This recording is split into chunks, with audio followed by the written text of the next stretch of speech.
بسم اللہ الرحمن الرحیم۔ السلام علیکم پیارے بچوں، سارے بچوں۔ 7 کلاس میں آج ہم زرعی تعلیم یا ایگریکلچر کے بارے میں پڑھنا شروع کریں گے، اور آج اس کا پہلا لیکچر ہے، اور مقصد اس کام کا یہ ہے کہ وہ بچے جو ٹیوشن یا اکیڈمی وغیرہ نہیں جا سکتے یا جانا نہیں چاہتے، ان کو گھر پہ ہی یہ ساری گائیڈنس مل جائے، تاکہ ان کے لیے ایک ایسی سہولت میسر ہو جو ان کی تعلیم کے لیے، ان کی تربیت کے لیے اور ان کے فیوچر کے لیے ان کے کام آ سکے۔ تو ویڈیو کو اینڈ تک دیکھیں، سارے ٹاپکس کو سمجھیں، اور اگر یہ پسند آئے اس کو لائک کریں، چینل کو سبسکرائب کریں اگر آپ کو اچھا لگے، اور اپنے دوستوں کے ساتھ بھی اس کو شیئر کریں۔ شروع کرتے ہیں۔ پہلا چیپٹر ہے پودوں کی نباتاتی اور نسلی افزائش۔ یعنی افزائش کا مطلب کہ ہم پودوں کو اگر بڑھانا چاہیں، ان کی نسل کو آگے بڑھانا چاہیں، ایک سے زیادہ پودے کرنا چاہیں، اس کے لیے ہمارے پاس کون کون سے طریقے ہو سکتے ہیں۔ پہلے، نباتاتی افزائش نسل کہتے کس کو ہیں؟ اس کی تعریف یا ڈیفینیشن یہ ہے: دو مختلف پودوں کے تنے یا کسی اور حصہ کے پیوست کرنے کے عمل کو نباتاتی افزائش نسل کہا جاتا ہے۔ بس اس میں ان دو مختلف پودوں کے تنوں کو آپس میں جوڑ کر بھی یہ کر سکتے ہیں، اس کو پیوند کاری کہتے ہیں، یا ہم کوئی حصہ زمین کے اندر گاڑ کر بھی اس کو کر سکتے ہیں، جیسے گنا وغیرہ کاشت کیا جاتا ہے کہ اس کا ایک حصہ، یا جس کو ہم پنجابی میں مٹی کہتے ہیں، وہ زمین میں دبا کے اس کو کور کر دیتے ہیں آدھے حصے کو، تاکہ وہاں سے ایک پورا گنا نیا پھوٹنا شروع ہو جاتا ہے۔ یہ دو طریقے ہیں اس کے۔ سب سے پہلے اس کے فائدے کیا ہیں؟ نباتاتی افزائش نسل کے فوائد۔ نباتاتی طریقے سے تیار کیے گئے پودے نسبتاً جلدی پھل دینا شروع کر دیتے ہیں۔ تو اس کا سب سے پہلا فائدہ یہ ہے کہ اس طریقے سے جو آپ کا پودا تیار ہوگا وہ بہت جلدی پھل دینا شروع کر دے گا۔ پودوں کی مناسب پیوند کاری سے ان کے پھل مخصوص موسم کی بجائے سال بھر بھی حاصل کیے جا سکتے ہیں۔ پیوند کاری جی ہم آگے جا کے ڈیٹیل سے پڑھیں گے، یعنی ہم ایک شاخ کے ساتھ کسی کی کوئی دوسرے پودے کی شاخ کاٹ کے لگا دیں، اس کے خاص طریقہ ہوتا ہے، اس کے اوپر عمل کرتے ہوئے ہم لگا دیں، تو اس سے ایسا بھی ہوتا ہے کہ وہ کسی خاص موسم کی بجائے سارا سال ہی اس پہ پھل لگتا ہے۔ جیسے اب بہت ساری سبزیاں ایسی ہیں، بہت سارے پھل ایسے ہیں جو پورا سال ہمیں میسر ہوتے ہیں، ورنہ اسے کچھ سال پہلے اگر دیکھیں تو لیمو ہمیں صرف گرمیوں میں میسر ہوتا تھا، لیکن اب ہم سال کے جس مہینے بھی، جس موسم میں بھی چاہیں، ہمیں لیمو وغیرہ مل جاتے ہیں، آلو مل جاتے ہیں، پیاز سارا سال ملتے ہیں۔ اسی طرح بہت ساری سبزیاں ایسی ہو گئی ہیں جو ہم پورا سال لیتے ہیں۔ پھل بھی اسی طرح ہیں جو ہمیں پورا سال ملتے ہیں۔ تیسرا فائدہ ہے نباتاتی افزائش نسل سے پودوں کو ایسے زمین میں بھی پروان چڑھایا جا سکتا ہے جن میں بصورت دیگر پودے کی نشو و نما مشکل ہو۔ یعنی اس طریقے کا ایک فائدہ یہ بھی ہے کہ وہ زمین جہاں عام طور پر ہم دیکھتے ہیں کہ وہ پودا نہیں پروان چڑھتا، سوکھ جاتا ہے، خراب ہو جاتا ہے، اس طریقے پر عمل کرنے کی وجہ سے وہاں پہ بھی پودا نشو و نما پاتا ہے اور بڑا ہو جاتا ہے۔ نباتاتی طریقے سے پودوں میں قوت مدافعت بڑھ جاتی ہے۔ قوت مدافعت ہم نے انسانوں میں سنا تھا، پودوں میں بھی ہوتی ہے۔ جی ہاں، پودوں کو بھی بیماریاں لگتی ہیں، پودے بھی کمزور ہوتے ہیں، پودوں میں بھی انفیکشن ہوتی ہے، اور ان کے اندر بھی اللہ تعالیٰ نے قوت مدافعت رکھی ہے جو ان سے لڑتی ہے، اور پودا سروائیو کرتا ہے۔ عام طور پہ اس کے طریقے یہ ہیں: پہلا ہے افزائش نسل بذریعہ بیج یا تخم، یہ اس کا پہلا طریقہ ہے۔ دوسرا طریقہ ہے اس کا افزائش نسل بذریعہ نباتاتی طریقہ، یعنی آرگینک وے میں ہم کیسے یہ کام کر سکتے ہیں، کیسے اس کی نسل کو آگے بڑھا سکتے ہیں۔ پہلا طریقہ پڑھتے ہیں، بذریعہ تخم یا بیج۔ بیج یا تخم کا انتخاب صحت مند اور توانا پودوں سے کیا جاتا ہے۔ یعنی بعض اوقات ہمارے پاس ایسا بیج بھی ہوتا ہے جو خراب ہوتا ہے، اس پہ کیڑا لگا ہوتا ہے، جس پہ گھن لگا ہوتا ہے، اور وہ دوبارہ کاشت کے قابل نہیں ہوتا۔ تاکہ ان سے حاصل شدہ نرسری بیماریوں سے پاک ہو، اس امر کے لیے زیادہ تر کوشش اس بات کی کرنی چاہیے کہ صحت مند اور موزوں پودوں اور درختوں کا ریکارڈ رکھا جائے، تاکہ وقت پر ان سے بیج حاصل کیا جا سکے۔ اس میں ایک بات یہ بھی دیکھنے میں آئی ہے کہ جب ہم پودا کوئی لگاتے ہیں، کوئی بیج لگاتے ہیں، تو اکثر ایسا ہو جاتا ہے کہ اس کے اندر نہ صرف پودا بڑھتا ہے، بیج سے پودا بننے کا عمل شروع ہوتا ہے، بلکہ ساتھ ساتھ جو بیماری ہوتی ہے اس کے وائرسز بھی تیز ہونا شروع ہو جاتے ہیں اور وہ بھی آہستہ آہستہ زیادہ نقصان دہ ہو جاتے ہیں۔ اس کے علاوہ اس کا صحت مند ہونا بہت ضروری ہے، موزوں ہو، اس علاقے میں وہ کاشت کیا جا سکتا ہو، اور جہاں پہ یہ بیج سنبھالے جاتے ہیں وہاں پہ ان بیجوں کا ریکارڈ رکھا جاتا ہے اور وقتاً فوقتاً لکھا جاتا ہے کہ یہ اس وقت بیج کی حالت میں ہے اور اس کو نمی تو نہیں لگ گئی، یہ خراب تو نہیں ہو رہا۔ اس ریکارڈ سے ہمیں مدد ملتی ہے، ہم دیکھ سکتے ہیں کہ کون سے بیج ہیں جو سارا سال یا اس سارے دوران میں جتنا عرصہ وہ اسٹور رہے وہ صحت مند رہے، انہیں خرابی کا سامنا نہیں کرنا پڑا۔ کامیاب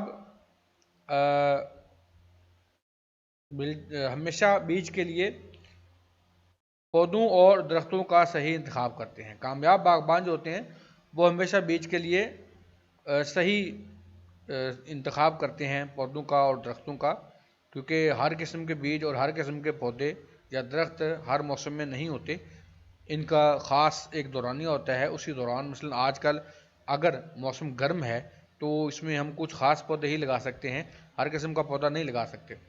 حقیقت یہ ہے کہ اس طریقہ انتخاب سے سبزیوں اور پھلوں کی نئی نئی اقسام میں اضافہ ہوا ہے، جو کہ بہت بڑا فائدہ ہے۔ اس سے دوسرا فائدہ یہ ہوا ہے کہ اس سے حاصل شدہ نرسری اس خاص جگہ کے لیے موزوں ثابت ہوتی ہے۔ یعنی جیسے ہم چلے جائیں پہاڑی علاقوں میں تو ان میں اور قسم کی سبزیاں اور پھل ہیں، میدانی علاقے میں آ جائیں اور ہیں، اسی طرح اگر ہم ریگستان والے علاقے میں چلے جائیں تو وہاں پہ سبزیاں اور پھل مختلف ہوں گے۔ جہاں سے بیج حاصل کیا گیا ہو، ذیل میں بیج سے فصل، پھولدار پودے اور درخت اگانے کی تفصیل موجود ہے۔ سب سے پہلا طریقہ ہے بیج سے فصل کا اگانا۔ بیج سے کامیاب فصل اگانے کے لیے ہمیں کون کون سے اقدامات کرنے چاہیے؟ پہلی اہم بات یہ ہے کہ زمین کا ایسا قطعہ منتخب کیا جائے جس میں مطلوبہ فصل اگانے کی صلاحیت ہو۔ جو لوگ اس چیز سے وابستہ ہیں یا جو لوگ یہ کام کرتے ہیں ان کو اس بات کا بخوبی اندازہ ہے کہ ہر قسم کی زمین کے اوپر ہم ہر قسم کے پودے یا بیج نہیں اگا سکتے، بلکہ ان کی خاص قسم ہوتی ہے۔ جیسے بعض اوقات زمین بڑی سخت ہوتی ہے اور بعض اوقات اس میں ریت کی آمیزش ہوتی ہے، ریتلی زمین ہوتی ہے، بعض اوقات ریت کے اجزاء زیادہ ہو جاتے ہیں تو صحرا ٹائپ بن جاتی ہے۔ تو ہمیں ہر قسم کی زمین کا پہلے یہ چیک کر لینا چاہیے کہ کیا اس میں ہم یہ فصل بو بھی سکتے ہیں یا نہیں۔ زمین کی زرخیزی کا مطالعہ کیا جائے، مٹی کا نمائندہ نمونہ حاصل کر کے اس میں موجود اجزائے خوراک کا اندازہ کر لینا چاہیے۔ زرخیزی کا مطالعہ مطلب یہ کہ ہم ایسی لیبارٹریز موجود ہیں جہاں اس کا سیمپل لے جاتے ہیں مٹی کا، جا کے وہاں پہ دیتے ہیں، اس سیمپل کو چیک کر کے آپ کو ریشو بتاتے ہیں کہ اس میں کون کون سی چیز کتنی ہے اور اس کے اوپر کون کون سی فصل کاشت کی جائے تو بہتر ہے اور کون کون سی فصل کاشت نہیں کی جا سکتی۔ تجزیہ کے دوران جن اجزائے خوراک کی زمین میں کمی پائی جائے اسے زمین میں موزوں کھاد ڈال کر پورا کیا جائے۔ سائنس کی ترقی کے ساتھ ساتھ اب یہ چیز ممکن ہو چکی ہے کہ ہماری زمین کے اندر جس چیز کی کمی ہو، جس جزو کی کمی ہو، جس انگریڈینٹ کی کمی ہو، ہم اس کو کھادوں کے ذریعے سے پورا کر سکتے ہیں۔ تو اس سے ایک تو ہمیں یہ سمجھ آتی ہے کہ کھاد ایک ایسی چیز ہے جو ہماری بڑھتی ہوئی فصل میں کسی بھی چیز کی کمی کو پورا کر دیتی ہے اور وہ ہماری اس فصل کی بڑھوتری میں، نشو و نما میں ایک اچھا کردار ادا کرتی ہے۔ زمین کو صحیح طریقے سے تیار کیا جائے، یہ بہت ضروری بات ہے کہ زمین کو پہلے تیار کرنا چاہیے۔ زمین نرم، بھربھری اور ہموار بنانی چاہیے۔ جو لوگ دیہاتوں میں رہتے ہیں یا جن کو ان چیزوں کا شغف ہے، شوق ہے، وہ اسی سے بخوبی واقف ہیں کہ زمین تیار ہو جائے تو یہ بھربھری ہو جاتی ہے، بڑی نرم ہو جاتی ہے اور اس کو پھر ہموار کر دینا چاہیے، برابر ہو، تاکہ زرعی عمل اور آبپاشی کے دوران کسی قسم کی دقت کا سامنا نہ کرنا پڑے۔ ہموار سے مراد یہ ہے کہ خاص طور پہ جب ہم اس میں پانی لگاتے ہیں، آبپاشی کرتے ہیں اس کی، تو اس دوران پانی کیونکہ ہمیشہ بلندی سے پستی کی طرف جاتا ہے، تو اگر یہ ہموار ہوگا تو پانی کے لیے آگے چلنا آسان ہوگا، ورنہ اس عمل میں ہمیں بعد میں مسائل کا سامنا کرنا پڑ سکتا ہے۔ چوتھا پوائنٹ ہے زمین میں پائی جانے والی جڑی بوٹیوں کو تلف کیا جائے۔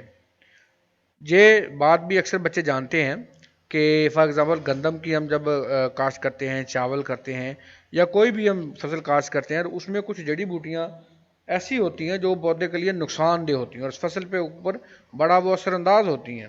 ان کے لیے سپریز وغیرہ ہیں جو ہم کرتے ہیں اور وہ جڑی بوٹیاں مر جاتی ہیں۔ فصل بونے کے لیے ترقی دادہ قسم کے تندرست بیج کا انتخاب کریں۔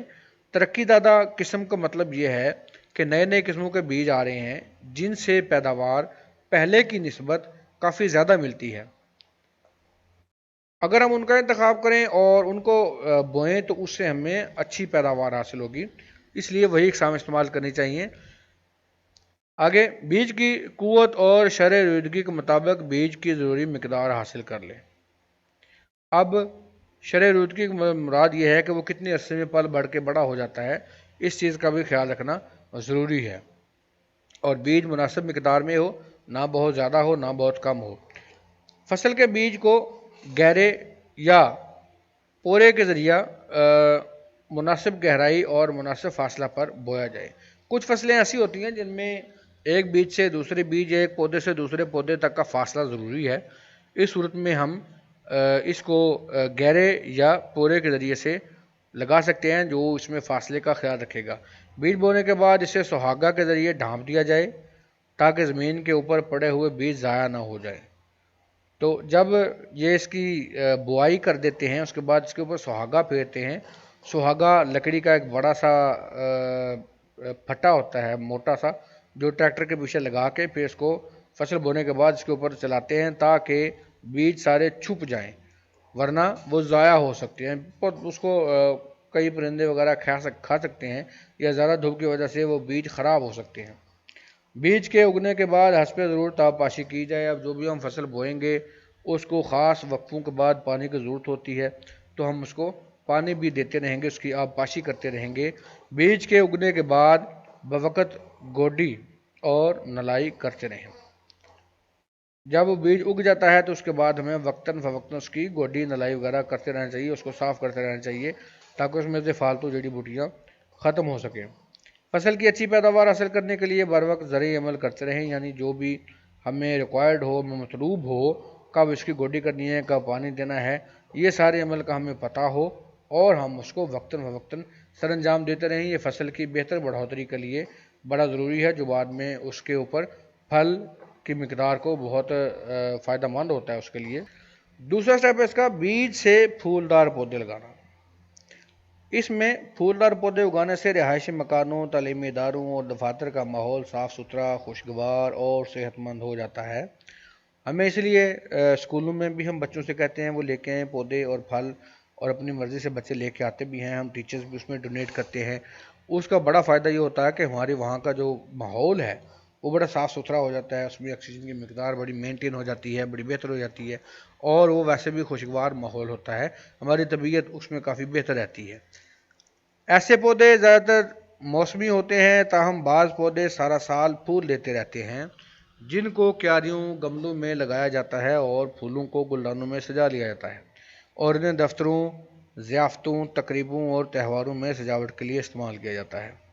ان پودوں میں سے جو پودے ایسے ہوں جو سارا سال پھول دیتے ہوں، وہ ظاہر سب کی نظروں کا مرکز رہتے ہیں، ان کو پھر کیاریوں میں لگاتے ہیں، ان کو گملوں میں سجایا جاتا ہے، اور ان میں سے جب پھول آتے ہیں ان پھولوں کو ہم اپنے ٹیبلز کے اوپر، ڈرائنگ رومز میں سجا کے رکھتے ہیں، گلدانوں کے اندر۔